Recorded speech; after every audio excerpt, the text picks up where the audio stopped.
It strikes me that the most humane thing we can do is end the war as quickly as possible. And in order to end a war quickly, you must be decisive and overwhelming with your use of force, not a slow bloodletting over a long period of time.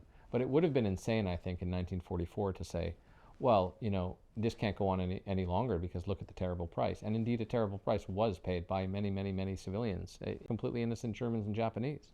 But if you had let those two regimes stay in power, you would have been condemning the rest of Europe and the rest of Asia to live under essentially slavery. You would have brought about many more deaths in the future, is my reading of history, of which I've read a lot about that period.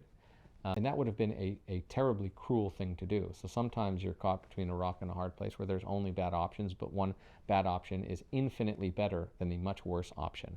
And to my mind, letting Hamas remain in an inch of Gaza in power would be infinitely worse than pursuing the war until total and absolute victory. And by that, I mean the removal of them from power and the destruction of their capacity to wage war.